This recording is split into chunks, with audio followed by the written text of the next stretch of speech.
you so much for being here. For those of you who are new to me, I'm Pam Holland of Mindful Decluttering and Organizing, and I've been a professional home organizer for 15 years.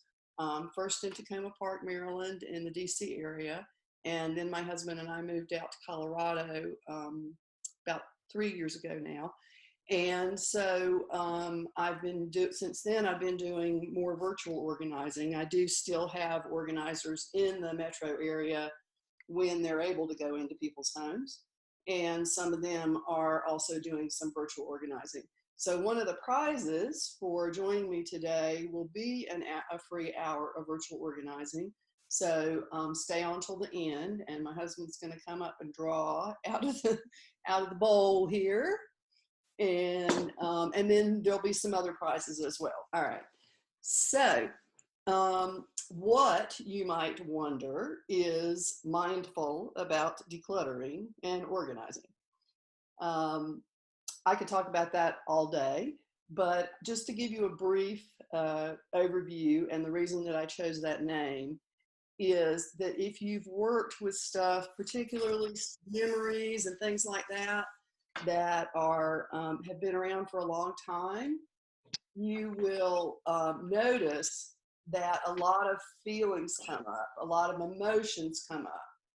It's important to be mindful as you're doing this kind of work, and there are a lot of different, I'm going to give you a lot of different ideas about that, but it's there's a lot of different ways that one can drop into your inner knowing and your body, and intuitively decide what to do with things.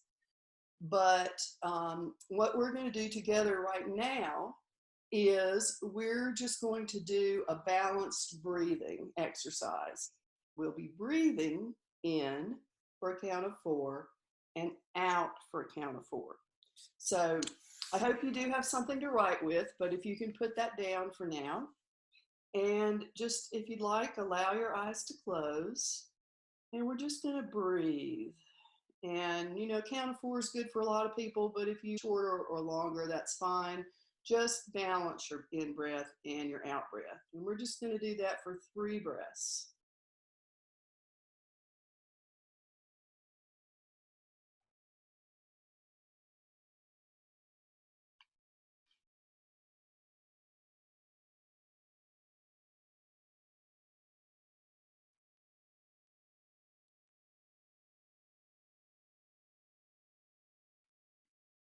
And what that does is it actually calms your nervous system. Now, if you're really wound up, breathing 3 times is maybe not going to do it for you, but it's a good way to start. It's a good way to slow down. And I want to answer the question, and everybody has different answers to this too, but why declutter at all? I mean, what difference does it even make? And some people don't. Some people just live their lives in clutter. And they may think that it's not affecting them, and it does affect some people more than others. But I believe that every single thing in your life, in your home, in your car, in your purse, in your briefcase, is connected to you with a little tiny strand of energy. And so when you get rid of things that no longer serve you, you reclaim that energy. You can do whatever you want to with it. You can do more decluttering. You can attract new relationships into your life, new jobs into your life. But our energy is tied up in our stuff. And when you'll notice that is when you've gone through some stuff. And first of all, it could be really hard because of the emotions and the feelings that are going on. And that's where the mindfulness piece comes in. There's a lot of reasons we hold on to things, and most of them don't have to do with practicality. A lot of them have to do with our emotional response to that thing, to beliefs that we've inherited. So we won't get into that a lot today, but that's why it's so hard. It's not hard because you don't know how to do it. It may be, but I can teach you how to do it. I can also teach you how to be more mindful of your beliefs and your thought patterns, but not in this particular question and answer session. So as I went through the questions, and I am going to answer as many as I can, but as I went through the questions, I realized that in order to answer the questions effectively, I was going to be introducing a number of sort of basic principles. So I decided that what I would do is just share those principles at the beginning and then refer back to them as I go through the questions, rather than bringing them up sort of willy-nilly as I went along. So this is going to be Organizing 101. And the first principle is there is no right or wrong way to declutter or organize. And I want to make that really clear. There is no one right way. A lot of the questions were, what's the right way to do this? What's the right way to do that? I mean, certainly there are some tried and true tips and techniques, some of which I'll be able to share with you today. But as long as you can find what you need, you're happy with the way things look, others in your household are happy with it, then you're doing it right, okay? The other thing, the other principle, the first principle of organizing and decluttering is just pretend like you're in kindergarten. You're going to put like with like, blue with blue, pink with pink, tall dresses with tall dresses. In your papers, you're going to put financial records with financial records. With your shoes, you're going to do it either by dressy or by color. So you're going to start by just putting like with like. And so that's an organizing principle, but it's also a helpful decluttering principle, because once you get all of your black dresses together, and you know, we might argue that one can't have too many black dresses, but once you get them all together, and as you, it's also the mindful part is noticing over time how you use things. So you may notice that you put on a particular black dress and then you take it off and you end up wearing one of the other black dresses. So that's the kind of thing we're going to be more mindful about as you go forward. And that you can apply that to any category. Notice which are your favorites. And use what you have. You don't have to go to the Container Store, even though you can still order from the Container Store online right now. You don't need to do that. I mean, occasionally you might find the perfect solution there or at Target or wherever, but start with what you have. Just use shoe boxes. Just use whatever you have. And then label, label, label. And especially if you are using shoe boxes, you know, you want to know what's in there. A lot of people like to buy plastic containers because then they can see what's in them. But I label even my plastic containers. And at the end, I'm going to share a little video that's got a lot of images to illustrate these principles. So know that I will be sharing some, you know, visuals on this as well.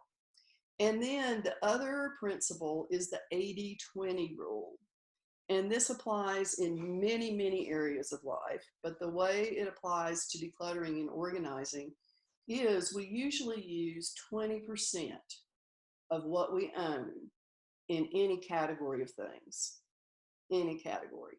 And we usually get 80% of the value from that 20% of the objects. So as you become more mindful and work on your own in the next couple of weeks, just notice which ones do I gravitate towards and which ones do I actually use. And some people in their closets will turn things around. They'll turn the hanger around for the clothes that they actually wear. And that's a visual way of noticing, you know, after you've done that for a month or so, then you notice that there's certain things that really didn't get worn the whole time. They may be seasonal, but you know, after a year's gone by, you can figure that out. So that's, you know, the basic principles, and I'll refer back to them as we go along. One of the big questions was how to get started. And the first thing to do to get started is to be clear on your why. Why are you doing this? Because that's going to help to guide your, you know, your process. And the reason I was hesitating there for a minute was I wanted to pop a resource into the chat. At the end, I'll download the chat and I can share it with you if you don't know how to do that. So why do you want to declutter? And keep your vision or your goal in mind, because sometimes it gets hard. And you are all going to receive a copy of my step-by-step guide to mindful decluttering. I'll email that to you or send you a landing page for it at the end. So that'll cover some of this too. So, and then the other answer to the question, how to get started, is to start with either a very easy area. And the reason I say that is then you build your decluttering muscles. You start to feel confident about what you're doing. And then you can move on to the areas that are a little bit harder. And what's going to be easy or hard is going to be different for everybody. But I wouldn't start with your memories. Those are generally hard for most people, your photos and whatnot. And then you're gonna, so you can either start with the easiest area, or you could start with the area that really bugs you the most. That's another good place to start, because that will give you more joy as you go through the rest of the process. So those are two different possibilities. And then another question was, someone had asked about their basement. They said, you know, that it's just packed and they can't move things from area A to area B. So what we want to do with any project, even if it doesn't seem like a big project, I recommend that you break it down into manageable action steps. And by an action step, I mean a specific thing, one specific thing that you can do to move you forward with that goal. And I would write these down or capture them in electronic form, and then estimate a time for each one. And I also suggest that you use a timer when you're doing your decluttering and organizing to see whether you're estimating well, also to avoid overload. And using a timer can also help to combat procrastination. If you've got a stack of papers and you really don't want to do anything with them, you can just say, I'm just going to do it for 20 minutes. And then once you get started, you may find that you're easily able to do 20 more minutes. And then you can just set your timer again. And one of the questions that someone asked was, what questions do I ask myself so that I can quickly choose the items to let go? So I definitely got you covered with that one. The 4 guiding questions that I've used for years are, do you love it? And then Marie Kondo's spin on that is, does it spark joy? Do you use it? Do you have a better one? And that, you can apply that to everything from can openers to black shoes. Do you have better ones? And how many do you need of that particular item? And are there other people in need who could use those things if you're not really going to use them? And if the answer, and then the 4th one is, what's the worst thing that could happen if you let go of this? What's the absolute worst thing that can happen? And could you live with that result? If you can't live with the result, then you want to hold on to it. You just want to put it in somewhere where you can find it, organize it appropriately. But if the answer to any of the first 3 questions is no, then let it go. So how to be successful in this process? First of all, trust yourself. Trust your intuition. You have inside you all the knowledge you need to make the right decisions about what to keep and what to let go of. Sometimes it's hard to tap into that because there's a lot of emotions that come up and you've got a lot of other things on your mind. But if you can get yourself in the right frame of mind, you can intuitively decide what to let go of. Now, you can also do it in a more logical way. We have criteria forms to help people write down what they're going to keep and what they're going to let go of, how long they're going to keep it. We do have tools for doing it in a more um, mind-based way. um, and then of course, consistency, like in anything else you're doing, consistency is key. You know, you've got to make time to do this. The things are not going to jump into the boxes by themselves. The papers are not going to file themselves. Don't we wish they would? So you want to just, you know, decide, how important is this to me? Is it important enough to put some regular times on my calendar? And if something else comes up, if I'd rather go to tea with someone when you're able to, or if I'd rather do a Zoom call with someone, reschedule with yourself. Make those times as important as if you scheduled with another person. And you're going to, that way, if you're consistent, you're going to build those decluttering muscles and you're going to get better at doing it. And then you want to be creative, creating supportive systems that will work for you over the long term and that will keep the clutter from appearing. And those systems are going to be different for everyone, but try something. If it doesn't work, try something else. Get support.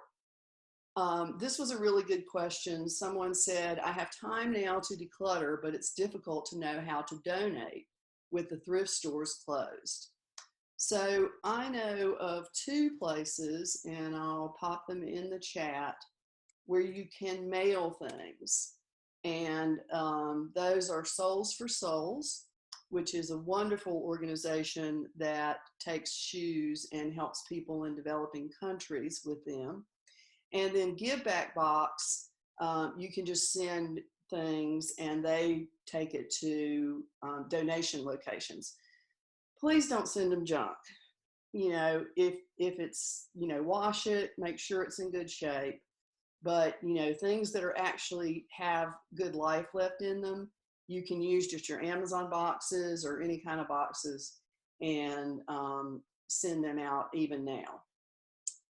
How can I stay motivated when I'm the only one in the house who is trying?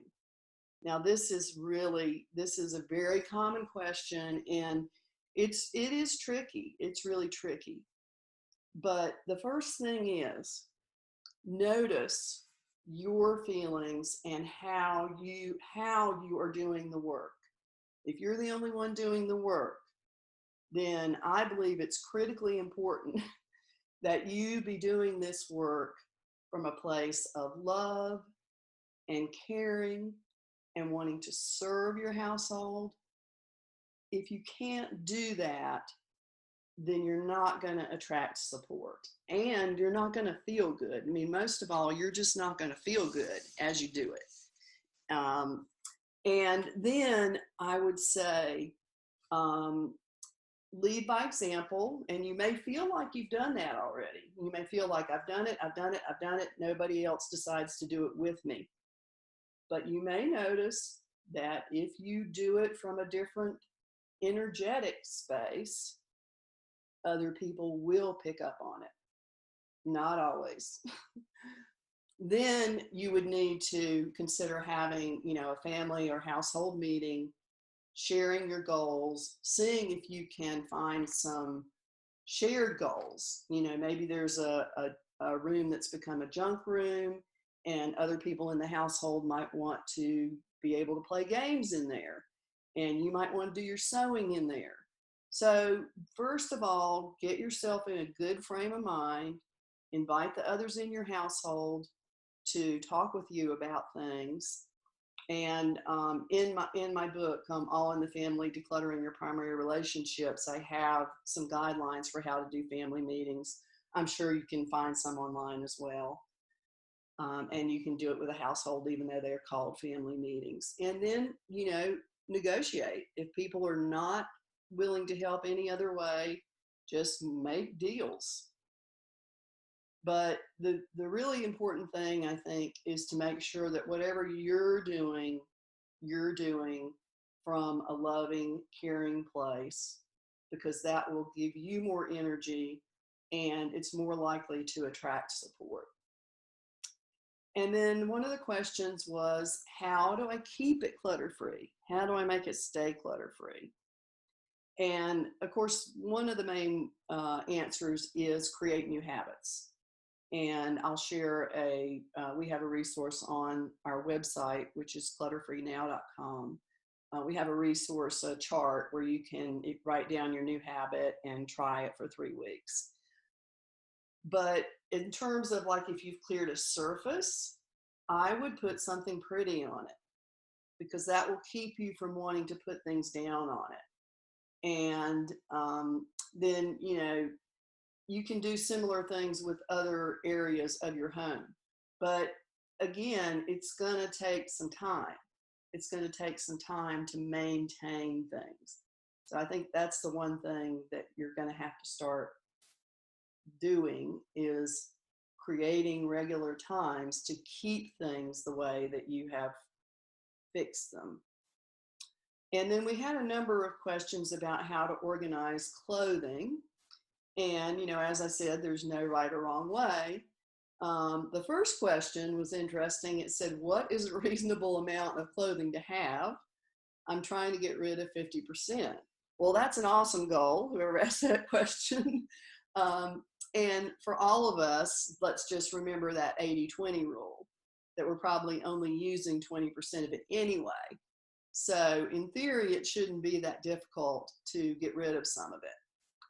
But the other question was, for getting ready quickly, what's the best way to hang, fold, and organize clothing?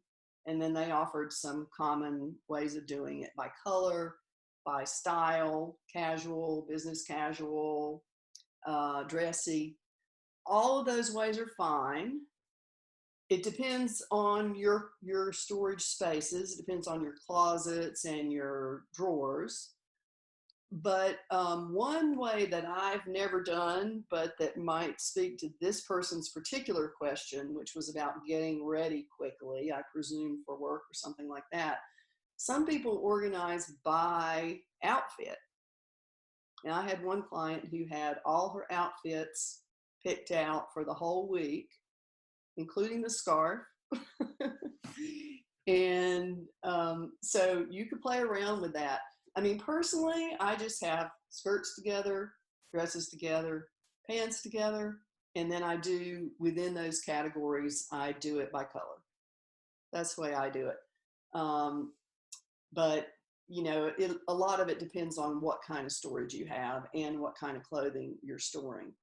And another clothing related question was, what's the best way to store socks, undergarments, tights, and hosiery neatly?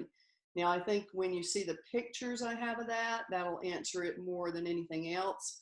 But I like to just, like, in terms of socks and hosiery and things like that, well, even undergarments, I just like to roll them up so that they take the least amount of space possible. And then, put them side by side. It's helpful to have containers if you're storing in a dresser drawer. It's helpful to have, a shoe box or any kind of box, depending on what you're storing, will dictate the size of the container. But just little open containers where you can keep like the hose in one, the socks in one. And I'll show you in the picture, you can also use the empty spaces, the negative spaces. Like if you've got 2 containers here, you might have an empty space in the drawer inside, but the containers will help to keep things in place. I know this is difficult to understand without seeing it.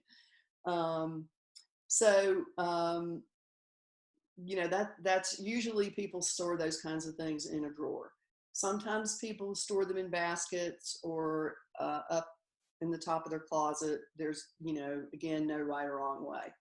So books, organizing books. This person said, I have a lot of books, some in my bedroom, others in my office, other in my library. How to best organize them so that I can find the ones I'm looking for. Well, this person didn't speak about, about decluttering at all. So it seems like they may be planning to keep all their books. Um, but if they're not, or if you are going to be working with books, then what I would do is I would first spread them all out if you can, like on a bed is a good place, and start with the treasures. Start with the ones that you absolutely love, that you refer to regularly or use in your work, and set those aside first. And then look at the ones that, maybe you wouldn't call them treasures, but you still feel like you have a very valid reason for keeping them. And then there'll be the rest. And those are the ones that you want to look at more carefully and ask yourself those guiding questions. And why am I keeping this? And what might I be making space for if I let it go? A lot of times with books, we can have treasured books, but really we know that stuff already. We've already integrated it. And that doesn't mean you can't keep it, but that's just another way to look at it. If this is something that you learned in college and now you really know it, I mean, you've already been practicing it for 8 years, then you may not need to keep that book, or you may not need to keep it in primary storage. And I think I missed primary and secondary storage. I'm not sure I went over that, even though I meant to at the beginning.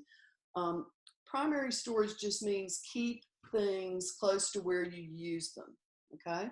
So in terms of the books, you're going to want to keep the novels, things you read at night, in your bedroom. You're going to want to keep books that you use for your business in your office. You may like to do reading in the living room, so you could have a place for books there. I wouldn't have really more than 3 places for books unless you have a really big house and you are doing it very, category wise.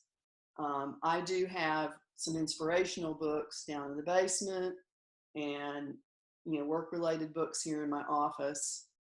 I don't keep books in my bedroom. So that's sort of my answers to books. But, again, just do like with like. Categories of books, keep them where you use them. Okay, so this question was about creating conditions for other people to help this person. And I believe they were going in for a medical procedure. So they wanted to know, how can I best ask other people to come in and help me? Well, the first thing always is to get clear on why you're doing it. Why are you doing it? What are you trying to accomplish? What is the ultimate goal? So if you're clear on that, you can share that with your volunteers, your people who are willing to help. And then either by yourself or with someone who's good at this kind of thing, break it down into what are the things that I need help with. And you'll notice that there's some things that you probably can only do yourself. So, divide those up into separate categories, write down specifically things that people can help you do. And if you have any criteria for how you want it done and you want to go ahead and write that down, that'll help when they're there. I don't know if this person is planning to have a lot of people come in at the same time. I would be very cautious about that. Because you will have to manage them, even if you've already written things down. But having things written down would help. So make lists, or there's an awesome tool called Trello that you can sign up with for free that might be useful to some people who like more visual, more visual tool. So I'm realizing I didn't hit enter when I put the give back box stuff. So it's now in the chat along with the name of the tool I was mentioning, Trello. Another question was suggestions for under the kitchen sink. It's always a mess. I've got some pictures of that I'll show you in the slideshow at the end. But basically containerize. This is a term that was created by Julie Morgenstern, who's one of the leaders in in the organizing world. and it's hard. It is hard to find containers that work underneath your kitchen sink. But I'm going to show you a picture of, my kitchen sink before and after. And is my under my kitchen sink, is it a Martha Stewart picture? No, it is not. However, it works better for me than it did before. And you also, like in any area, but it seems like these under sink spaces may need a little bit more tending than some other areas that are more visible. So you just have to go through it every now and again. And if you want to keep things in a specific container, you may want to label it so that other family members can maintain the system. And there's also organizing some tools that you can get that can hang in the door. You can use those in the bathroom or in the kitchen. So I think I have a picture of those, but if not, you probably know what I'm talking about. And then this person asked, how do you solve multiple kids' hygiene items in a small bathroom? That's hard to answer without seeing the bathroom and how many supplies and knowing how many kids. But one idea is for each kid to have a bin or a basket that they carry from their room to the bathroom, just like they're going to summer camp. And you can make it fun. They can get whatever color they want. I did some searching on Amazon, and there's a whole bunch of options. I've got a picture in the slideshow of one that I liked because it had tall handles. And these were, under $20, and you would only have to buy them once. The other ideas are, to use baskets, maybe on surfaces, and then, look at your storage underneath the sink. But that's about all I can say without seeing the bathroom. This one's a little bit outside of the scope of this Q&A session, but I'll answer it a little bit anyway. How to decorate and organize after decluttering without it costing an arm and a leg. So back to use what you have. And I do have a budget organizing blog post, which I'll pop in the chat here. And also just repurpose things that you already have. Now that's not really so much about decorating. I'm not an interior decorator. So I might not be the right person to ask about that. But you know what looks pretty to you. And you know what objects you want to display that make you feel happy. So I would just work with what you have first. And then this is a great question, very common question. I need help with mail. It always ends up on the counter creating piles. So my first suggestion is, if you haven't already done it, make sure that you get off of as many lists as you can. The Direct Marketing Association has resources for that. And I'm going to pop in the chat a link to my page, to a page on the website that has a resource about that. And it's called Stop Phone and Mail Solicitations. It's not going to stop everything, and you're still going to have to do the next steps.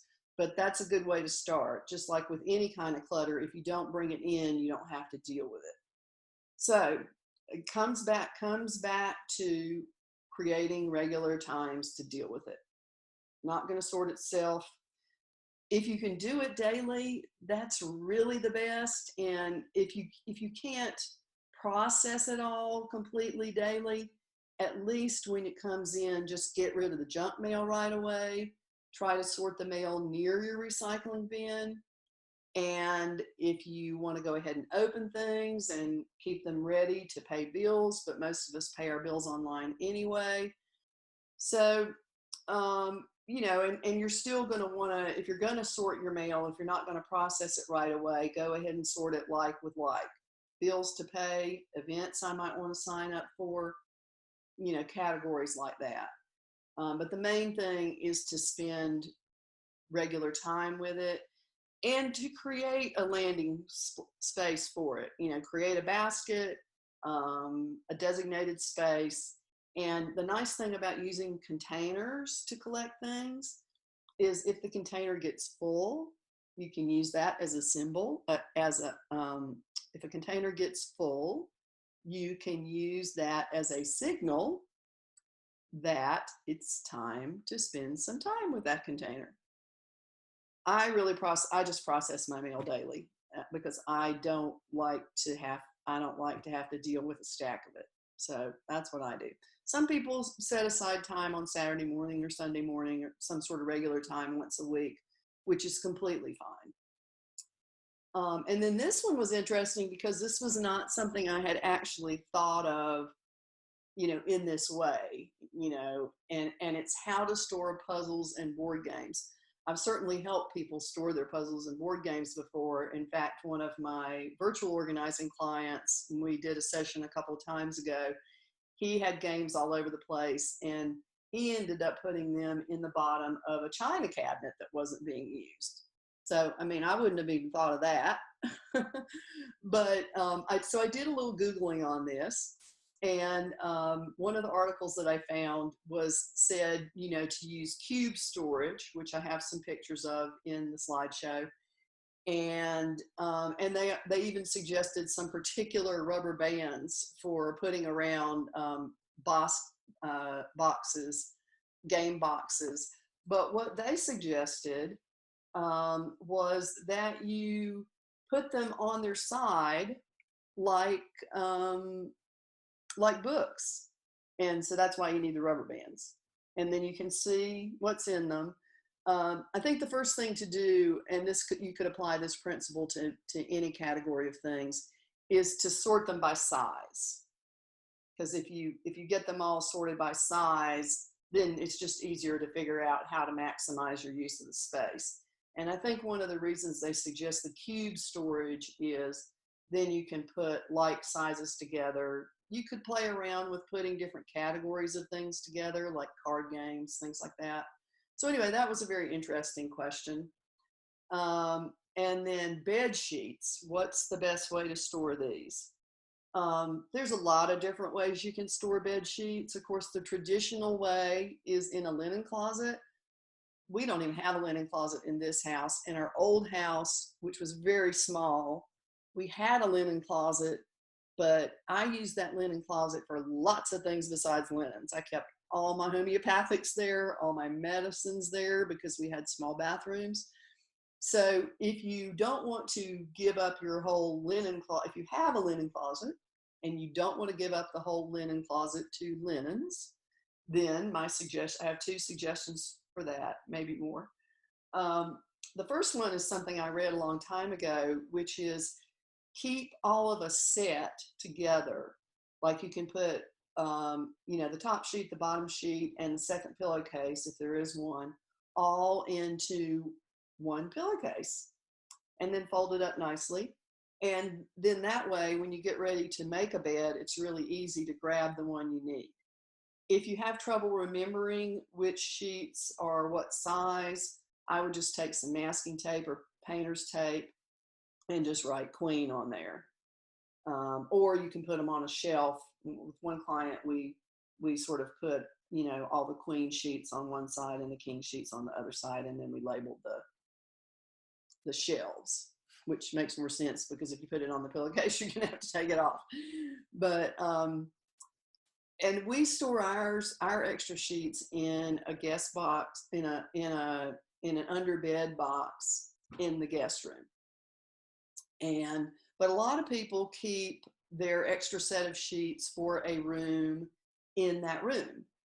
So you probably don't need more than two sets of sheets for each bed. May or may not agree with that, but think about it.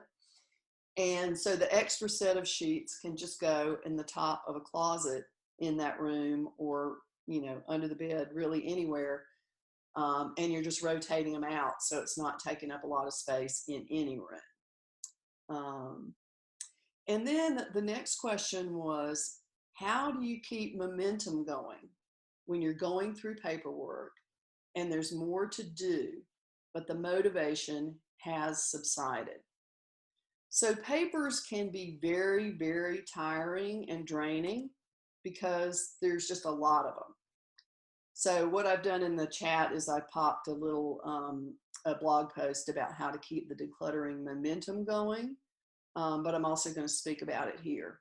So the first thing is don't bite off more than you can chew. Just start with a small stack of papers. And sometimes it can be helpful to take it to another room, take it to the kitchen table, set a timer, and don't get everything out. Now, Marie Kondo would disagree with me. If you want to get all your papers together and do it the Marie Kondo way, then go for it. But I honestly believe that is going to be very, very difficult to do. So start with a small stack of papers, set a timer, take breaks.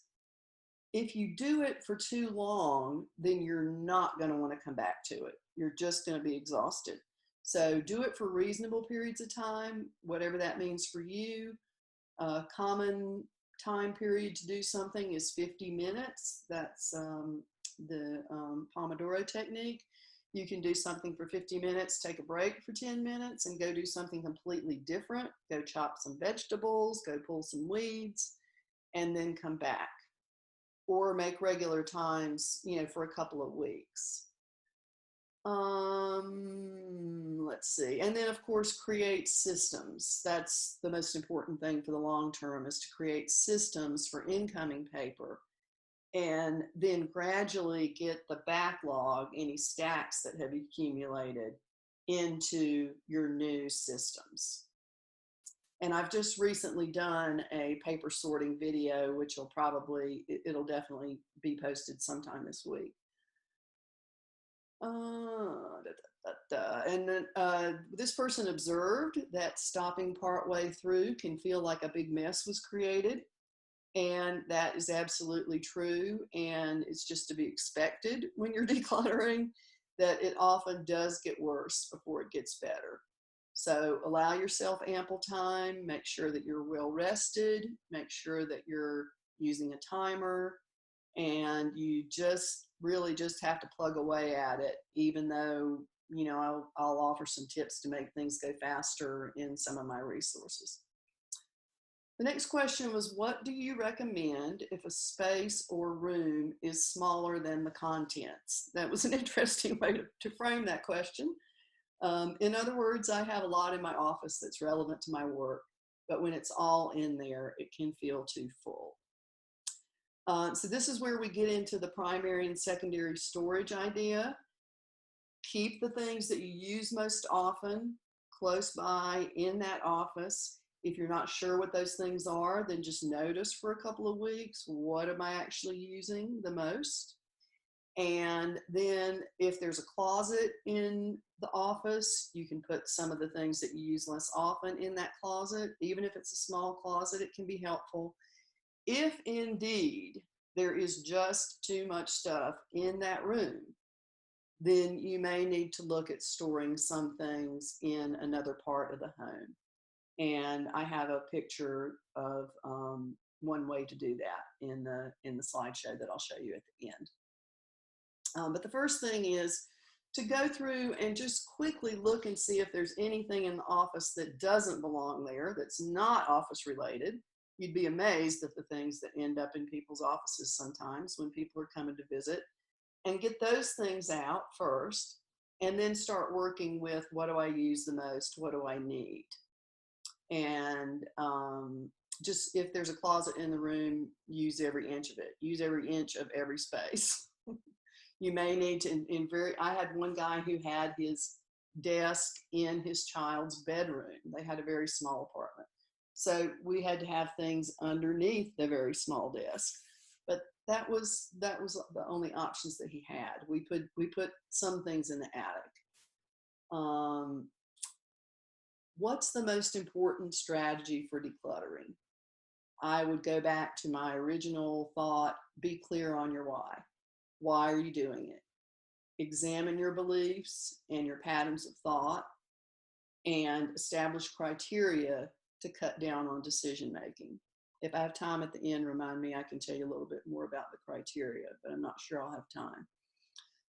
How do you get help with that pull of, I might need that item, so I'm going to keep it? Answer the question, when and why will I need it? You know, are you just keeping it because you have this vague notion that you might need it? Get really clear. When would I need it? And why would I need it? And that'll also help you to answer where to keep it, should you choose to keep it. You know, if it's back year's taxes, you're going to need to keep some of them, but you don't necessarily have to keep them in your primary storage. And then back to that question of what's the worst thing that could happen if I got rid of it? And can you live with that outcome? The next question was about memories, memorabilia. The question was, how do I triage small collections from childhood?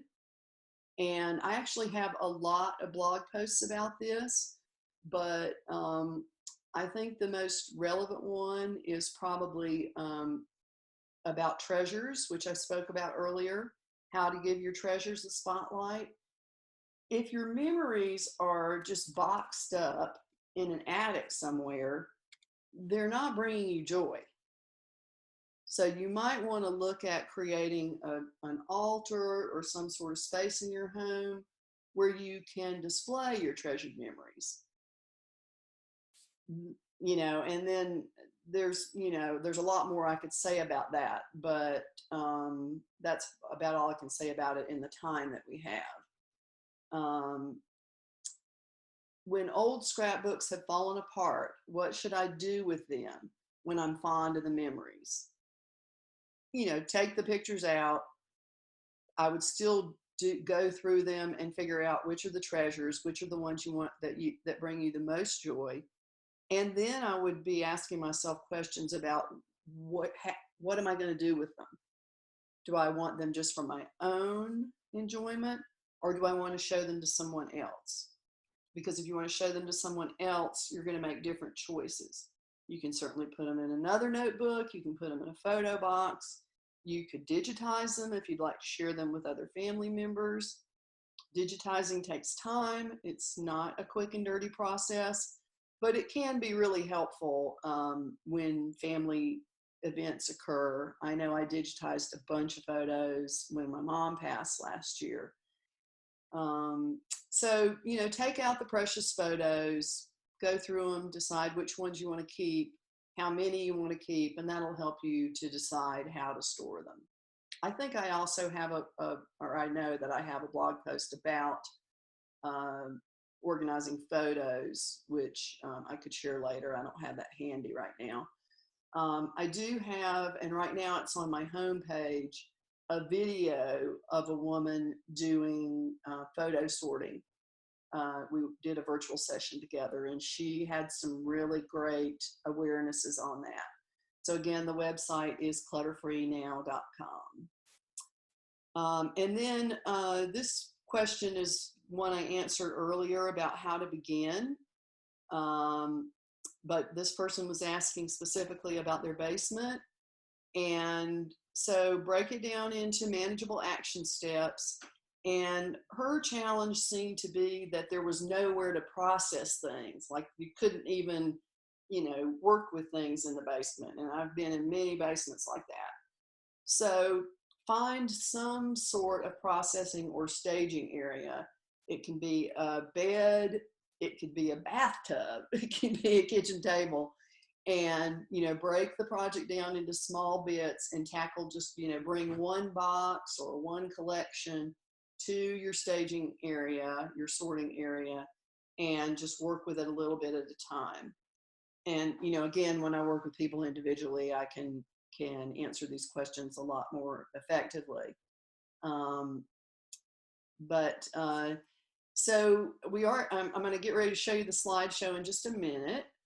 But before I do that, I want to invite you to make a promise to yourself of something to do after this event And that is to identify one new habit and try it. Try changing it, creating a new productive habit for 2 weeks. And as I said, we have a resource for that on the website. It's a free resource. So if that's too difficult, if you can't figure out what new habit you should create, then just commit yourself to a specific period of time, to beginning any project that you choose for 30 minutes. And if you can, put it on your calendar at least once a week for 30 minutes. And I have a chart which shows how quickly time adds up when if you just spend even 15 minutes a day on a project. Personally, I like to have bigger chunks of time because I like to really get going with something. And I'll also mention that I am also running a virtual organizing special, which you can find on the website, clutterfreenow.com shop. And so if you're interested in that, just sign up for a free consultation. And then if you're one of the next 5 people to purchase that package, you'll get a discount. If you want to say what was the most interesting to you, or what you learned, or what you're still struggling with, Maureen? Oh, I think this was really helpful. And actually, I tried getting some organizing done this week, but I started with postcards and photographs. And then you mentioned that memories are the hardest. So it's like, oh, this is why I had trouble. So maybe Yeah. I'll move to, like, stuff in the basement that doesn't have the same kind of sentimentality, and maybe I'll like see some more forward progress. Yeah, that sounds like a good plan. Anybody else have any thoughts?